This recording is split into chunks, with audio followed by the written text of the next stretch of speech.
Número 5. Separarse del pecado. A separarse de los efectos del pecado. 1 a 2. El mandato de separar a los ceremonialmente inmundos. Jehová habló a Moisés, diciendo: manda a los hijos de Israel que echen del campamento a todo leproso, y a todos los que padecen flujo de semen, y a todo contaminado con muerto. Jehová habló a Moisés. Esto se repite 3 veces en este capítulo, también en los versículos 5 y 11, encabezando cada una de las 3 secciones. Allen señala al menos 3 implicaciones importantes de esta frase. Que Moisés era verdaderamente un profeta del Señor.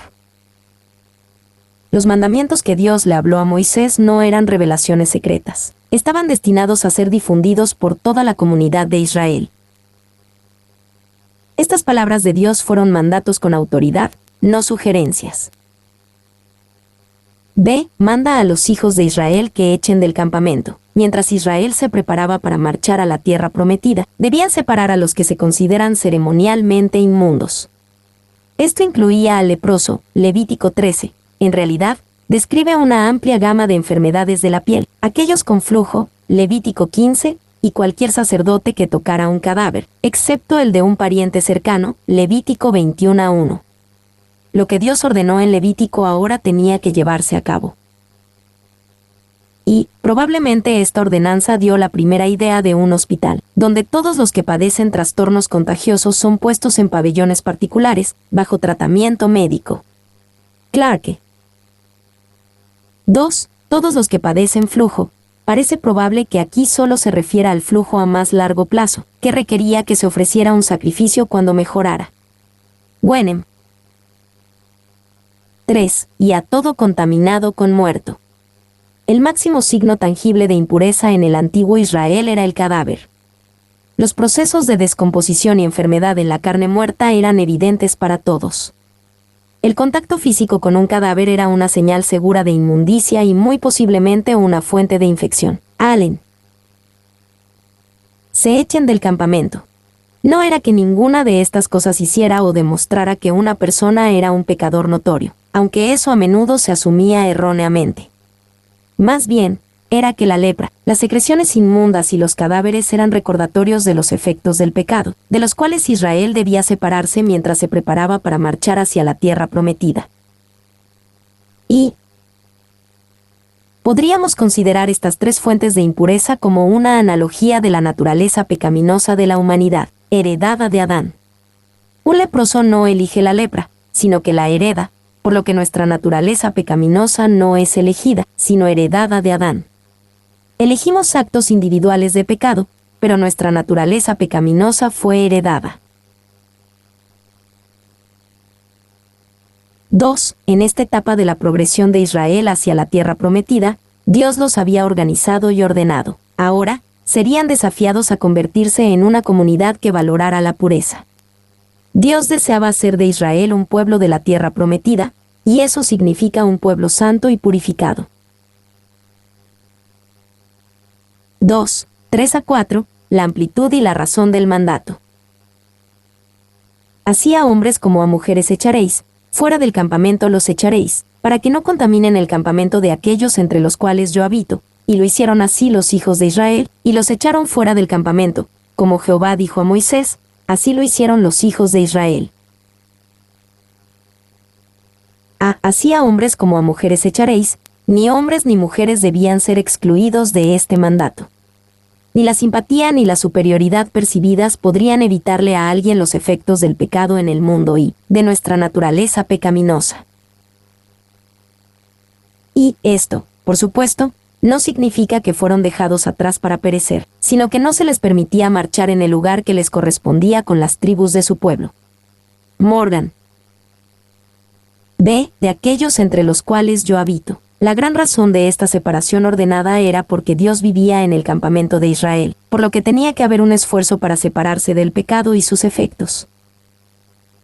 Y el tema esencial en todas las leyes de pureza en Israel no era magia, salud o superstición. La gran realidad era la presencia de Yahvé en el campamento. No puede haber inmundicia donde Él habita. Las últimas palabras del versículo 3 son dramáticas en su presentación. yo habito en medio de ellos. Allen. 2. Dios se interesa por mucho más que nuestros actos individuales de pecado. Él exige que se aborde nuestra naturaleza pecaminosa. Solo en Jesús puede nuestra naturaleza pecaminosa, el viejo hombre, ser crucificada, y la naturaleza de Jesús, el nuevo hombre, sernos dada, haciéndonos nuevas creaciones. Dios no tiene una relación de amor y comunión con el viejo hombre, pero sí con el nuevo. 3. Ser una persona de la tierra prometida significa que los efectos del pecado y la caída son, de alguna manera, abordados en tu vida. La gente de la tierra prometida no es perfecta sin pecado, pero no están caminando abierta y evidentemente en la naturaleza pecaminosa como lo ilustran los que están fuera del campamento. 4. La nueva Jerusalén, la eventual y última morada de Dios con su pueblo, no tendrá nada inmundo por dentro. Apocalipsis 21-27. Ve separación del daño que hace nuestro pecado. 1. 5-7. El mandato de hacer restitución. Además habló Jehová a Moisés, diciendo, di a los hijos de Israel, el hombre o la mujer que cometiere alguno de todos los pecados con que los hombres prevarican contra Jehová y delinquen, aquella persona confesará el pecado que cometió, y compensará enteramente el daño, y añadirá sobre ello la quinta parte, y lo dará a aquel contra quien pecó. A. Cometiere alguno de todos los pecados con que los hombres prevarican contra Jehová. Esto probablemente está dirigido contra la persona que hace un contrato con otra persona y es infiel al contrato. Su pecado no es solo contra la otra persona, también han pecado contra Jehová. B. Y delinquen. Los jueces de Israel debían hacer juicios justos y rectos con respecto a la culpabilidad o inocencia del acusado, de acuerdo con la evidencia presentada. Esto trata con la persona declarada culpable. C. Aquella persona confesará el pecado. El primer paso en la restitución era que el hombre o la mujer culpables admitieran y estuvieran de acuerdo con su culpa, y lo hicieran ante Dios y la comunidad. D. Compensará enteramente el daño. Además de la confesión del pecado, el culpable también tenía que pagar lo que había defraudado. La solución justa no era poner al culpable en la cárcel, sino ordenar que restaurara lo que había tomado. Y, debido a que se ordena la restitución, esto indica un caso de pecar contra otra persona, como con el robo, Levítico 5:14-6-7, o, en algunos casos, negarle a Dios lo que le pertenece. 2. La importancia práctica de esta ley es obvia. Israel se había preparado en orden de batalla para marchar hacia la tierra prometida. Pero su unidad se rompería si estuvieran peleando entre ellos y tomando el nombre de Dios en vano. Mediante la restitución y el sacrificio, se podría restaurar la paz con Dios y la armonía dentro de la nación. Wenem. E. Añadirá sobre ello la quinta parte. La restitución ordenada debe incluir una penalización del 20%. El ladrón tenía que devolver lo que se llevó y más. Y, porque sin restitución, en todos los casos posibles, Dios no perdonará la iniquidad del pecado de un hombre. Como puede una persona en un caso de defraudación, con la propiedad de su vecino en su poder, esperar recibir misericordia de la mano de un Dios justo y santo? Clarke. 2.8. ¿Cómo hacer restitución cuando la víctima está muerta? Y si aquel hombre no tuviere pariente al cual sea resarcido el daño, se dará la indemnización del agravio a Jehová entregándola al sacerdote, además del carnero de las expiaciones, con el cual hará expiación por él. Y si aquel hombre no tuviere pariente al cual sea resarcido el daño. Esto supone que si se le hiciera daño a alguien que había muerto, la parte culpable pagaría la restitución, lo que se tomó más el 20% a un pariente del fallecido, que había sufrido el mal. Y no tuviere pariente. El término para pariente cercano es goyal, el protector de los derechos familiares, a veces traducido como pariente redentor, p.ej. Ruth 4:3. Allen.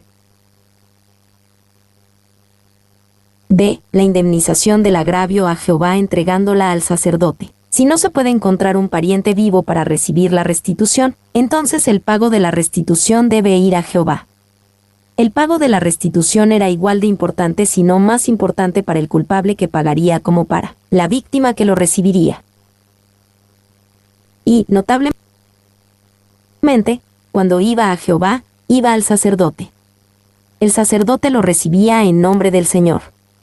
El sacerdote es el receptor del Señor. Los diezmos se deben a los ministros de Cristo, que viven, porque se deben a Él, y son en su lugar. C.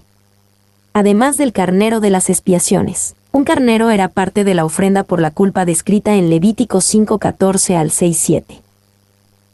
3, 9 a 10. El derecho de todo israelita a participar de las ofrendas que traía. Toda ofrenda de todas las cosas santas que los hijos de Israel presentaren al sacerdote, suya será. Y lo santificado de cualquiera será suyo, asimismo lo que cualquiera diere al sacerdote, suyo será. A. Toda ofrenda de todas las cosas santas que los hijos de Israel presentaren al sacerdote, suya será. Ciertas ofrendas, como la ofrenda de paz de Levítico 3, estaban destinadas a tener una porción de la ofrenda, como una buena pieza de carne, devuelta al que traía la ofrenda. El que traía la ofrenda y su familia podían tener una comida de comunión ante el Señor. B. Y lo santificado de cualquiera será suyo. Este mandamiento recuerda sobre el derecho absoluto que tenía el que traía la ofrenda, de participar en tales ofrendas. Esta era una manera de preservar la oportunidad para que todos en Israel tengan una comida santa en comunión, ante el Señor. El sacerdote no podía llevarse la porción para sí mismo y un rey no podía retirarla con impuestos. Y, en medio de este capítulo sobre la separación del pecado, Dios le recuerda a Israel el propósito de esta separación, la comunión con Dios. Esta, en última instancia, es la razón para buscar la pureza. Bienaventurados los de limpio corazón, porque ellos verán a Dios. Mateo 5:8. Separación de la sospecha de pecado, la ley. De los celos. 1, 11 a 14, la situación que amerita la ley de los celos. También Jehová habló a Moisés, diciendo, habla a los hijos de Israel y diles, si la mujer de alguno se descarriare, y le fuere infiel, y alguno cohabitare con ella, y su marido no lo hubiese visto por haberse ella amancillado ocultamente, ni hubiere testigo contra ella, ni ella hubiere sido sorprendida en el acto, si viniere sobre el espíritu de celos, y tuviere celos de su mujer, habiéndose ella amancillado, o viniere sobre el espíritu de celos, y tuviere celos de su mujer, no habiéndose ella amancillado. A. Si la mujer de alguno se descarriare, y le fuere infiel. Este pasaje único trata del problema del espíritu de celos en el matrimonio. Parte de la base del matrimonio es la expectativa de que el cónyuge sea romántico y sexualmente fiel, y hay unos celos justificados que provienen de esta expectativa. Sin embargo, también puede haber celos infundados que pueden dañar un matrimonio. Este pasaje le daba a Israel una forma de lidiar con un espíritu de celos que podía estar justificado o no. Y esta ley fue dada en parte para disuadir a las esposas de prácticas adúlteras, y en parte para proteger a las esposas contra la ira de sus maridos de corazón duro, quienes de otra manera, por meras sospechas, podrían destruirlas o al menos repudiarlas. Paul. B. Si viniere sobre el espíritu de celos, y tuviere celos de su mujer. A veces se revela que los celos en un matrimonio están justificados, otras veces se descubre que es falso. De cualquier manera, Dios le da a Israel una forma de lidiar con este espíritu de celos. Y, a veces, un esposo o una esposa saben por intuición si su cónyuge le ha sido infiel, mediante la interpretación de decenas de sutiles indicaciones. Sin embargo, esta intuición no es infalible, a veces es incorrecta. Las acusaciones de infidelidad que no pueden ser probadas deben resolverse correctamente, y Dios le dio a Israel este procedimiento inusual para resolver tales asuntos. 2. Esta ley inusual es evidencia de que Dios no quiere que las parejas vivan en un estado continuo de celos. El Señor dio una ceremonia para resolver los sentimientos de celos en un matrimonio, ya sea probándolos o refutándolos. 3. Esta ceremonia solo trataba con una esposa adúltera y no un esposo porque en su mayor parte, la ley de Moisés era jurisprudencia. No pretendía anticipar todas las situaciones potenciales, sino dar ejemplos que sentaran precedencia para otros casos. Aunque no se indica, es probable que se practicara una ceremonia similar si una esposa sospechaba del adulterio de su esposo. 4. Allen relata un tipo diferente de prueba para determinar si una mujer acusada había cometido adulterio entre los babilonios, que se encuentra en el Código de Hammurabi. La presunta mujer infiel iba a sufrir la prueba de la muerte arrojándose al sagrado río Éufrates. Si era culpable, se suponía que se ahogaría. Si era inocente, sobreviviría a la terrible experiencia y podría volver con su marido sin ningún apego a la culpa. Allen. 2:15. La ofrenda para resolver un espíritu de celos. Entonces el marido traerá a su mujer al sacerdote, y con ella traerá su ofrenda, la 10ª parte de un efa de harina de cebada. No echará sobre ella aceite, ni pondrá sobre ella incienso, porque es ofrenda de celos, ofrenda recordativa, que trae a la memoria el pecado. Entonces el marido traerá a su mujer al sacerdote. Esto significaba que el marido no tenía derecho a hacer lo que quisiera con su esposa. Tenía que llevar a su mujer al sacerdote y hacer que una autoridad superior resolviera el asunto. Era una cosa seria y solemne llevar algo ante el sacerdote, lo que desalentaba acusaciones infundadas o frívolas. Y esta ley debe verse considerando su alternativa en las culturas antiguas, y a veces modernas, de la vergüenza y el honor. En algunas de esas culturas, no sería inusual que un esposo celoso simplemente asesinara a su esposa en nombre de su honor y el honor familiar. 2. Sin duda, esta ley salvó a las mujeres inocentes, pero acusadas falsamente, de la ira de un esposo celoso. B. Con ella traerá su ofrenda.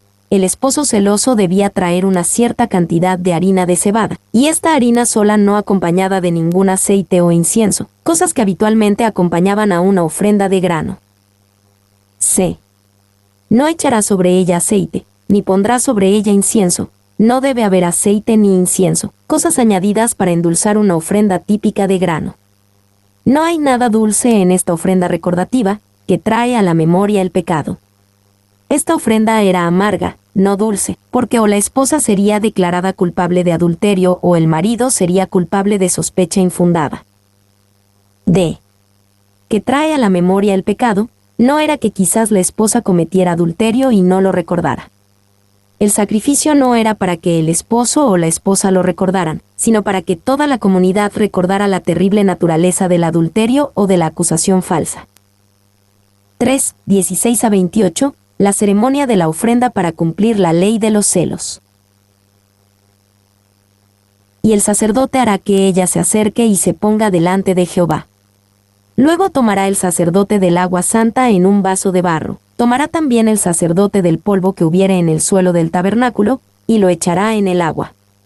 Y hará el sacerdote estar en pie a la mujer delante de Jehová, y descubrirá la cabeza de la mujer, y pondrá sobre sus manos la ofrenda recordativa, que es la ofrenda de celos. Y el sacerdote tendrá en la mano las aguas amargas que acarrean maldición. Y el sacerdote la conjurará y le dirá: si ninguno ha dormido contigo, y si no te has apartado de tu marido a inmundicia, libre seas de estas aguas amargas que traen maldición. Mas si te has descarriado de tu marido y te has amancillado, y ha cohabitado contigo alguno fuera de tu marido, el sacerdote conjurará a la mujer con juramento de maldición, y dirá a la mujer: Jehová te haga maldición y execración en medio de tu pueblo, haciendo Jehová que tu muslo caiga y que tu vientre se hinche. Y estas aguas que dan maldición entren en tus entrañas, y hagan hinchar tu vientre y caer tu muslo. Y la mujer dirá: Amén, amén. El sacerdote escribirá estas maldiciones en un libro, y las borrará con las aguas amargas, y dará a beber a la mujer las aguas amargas que traen maldición, y las aguas que obran maldición entrarán en ella para amargar. Después el sacerdote tomará de la mano de la mujer la ofrenda de los celos, y la mecerá delante de Jehová, y la ofrecerá delante del altar. Y tomará el sacerdote un puñado de la ofrenda en memoria de ella, y lo quemará sobre el altar, y después dará a beber las aguas a la mujer. Le dará, pues, a beber las aguas, y si fuere inmunda y hubiere sido infiel a su marido, las aguas que obran maldición entrarán en ella para amargar, y su vientre se hinchará y caerá su muslo, y la mujer será maldición en medio de su pueblo. Mas si la mujer no fuere inmunda, sino que estuviere limpia, ella será libre y será fecunda. Tomará también el sacerdote del polvo que hubiere en el suelo del tabernáculo, y lo echará en el agua. Esta agua era hecha amarga con el polvo que hubiere en el suelo del tabernáculo. Mientras la mujer sostenía la ofrenda de grano en su mano, un recordatorio de la comunión con Dios, el sacerdote pronunciaba un juramento sobre la mujer. Y la idea de la frase descubrir la cabeza de la mujer en el versículo 18 es desatar y soltar su cabello. El soltarse el cabello de la mujer es otro indicio de que se le consideraba impura. Los leprosos tenían que dejarse el pelo suelto como señal de su inmundicia. Gwenem. B. Y el sacerdote la conjugará, y le dirá, en su juramento, el sacerdote anunciaría solemnemente que si la mujer era inocente de la acusación de adulterio, quedaría libre de estas aguas amargas que traen maldición. Pero si realmente fuera culpable de adulterio, estaría bajo maldición. Y no se trata solo de que el agua tenga un sabor amargo, sino que esta agua tiene el potencial de llevar consigo una amarga maldición. Allen. 2. El efecto de la maldición era hacer que su muslo, aquí, un eufemismo para el útero, cayera y su vientre se hinchara. 3. Después de que el sacerdote dijera esto, la mujer tenía que responder, amén, amén. Ella tenía que estar de acuerdo en que sí era inocente. Merecía una reivindicación, pero que si era culpable, merecía el castigo de la maldición. Nunca se pensaba en un veredicto de culpable pero justificado. Era culpable o inocente, el adulterio se consideraba pecado. C. El sacerdote escribirá estas maldiciones en un libro, y las borrará con las aguas amargas. Después de leer la maldición y escuchar el acuerdo de la mujer, el sacerdote escribiría el juramento en un pergamino y rasparía la tinta seca con las aguas amargas. Y el agua se volvía amarga de dos maneras. Primero, contenía el polvo del piso del santo tabernáculo de Dios. Segundo, contenía la tinta del rollo que contenía la maldición de Dios sobre el pecador. La combinación de ver la santidad de Dios y el justo castigo sobre los pecadores es amarga. 2. La exégesis judía primitiva comparaba la bebida hecha con las cenizas del becerro de oro con la bebida administrada a las mujeres sospechosas. Gwenem. D. Después el sacerdote tomará de la mano de la mujer la ofrenda de los celos. Después de esto, el sacerdote ofrecía la ofrenda de grano, una imagen de comunión y agradecimiento a Dios, y la mujer acusada bebía el agua amarga. Las aguas que obran maldición entrarán en ella para amargar. Con el tiempo, el juicio de Dios sería evidente. Si padecía algún tipo de enfermedad interna, que afectara especialmente a su útero, sería visto como una evidencia de su culpa. Pero si estuviera libre de enfermedad y continuara teniendo hijos, sería visto como una reivindicación. Y, perceptiblemente, si la mujer era culpable, su castigo no estaba en manos de su esposo, ni siquiera de la comunidad.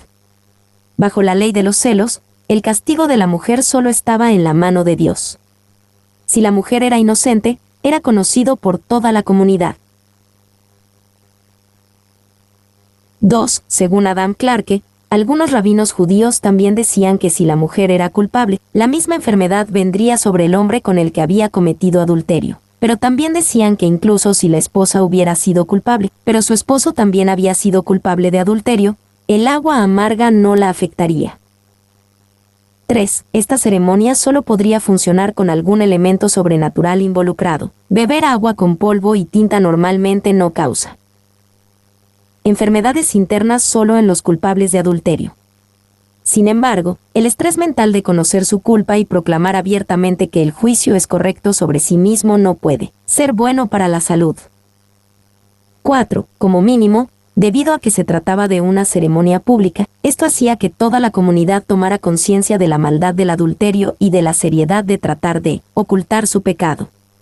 La existencia de la ceremonia en sí era un incentivo para la fidelidad en el matrimonio y, por lo tanto, era buena para toda la nación. V. Seguramente, tanto la santidad de Dios como la perfección de su palabra testifican contra nosotros. Deberíamos vernos obligados a beber una copa amarga que nos destruiría, pero Jesús la bebió por nosotros. 4. 29 a 31. Conclusión de la ley de los celos. Esta es la ley de los celos, cuando la mujer cometiere infidelidad contra su marido y se amancillare, o del marido sobre el cual pasare espíritu de celos, y tuviere celos de su mujer, la presentará entonces delante de Jehová, y el sacerdote ejecutará en ella toda esta ley. El hombre será libre de iniquidad, y la mujer llevará su pecado. Esta es la ley de los celos. Esta era una ceremonia destinada a traer resolución.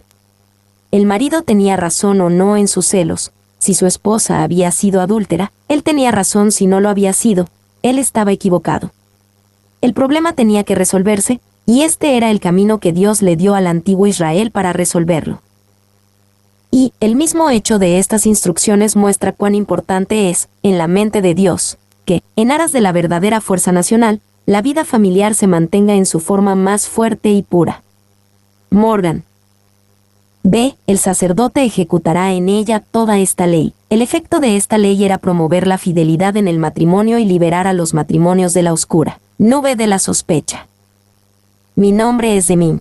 Soy tu asistente personal. Mi sitio en internet es demim.es.tl.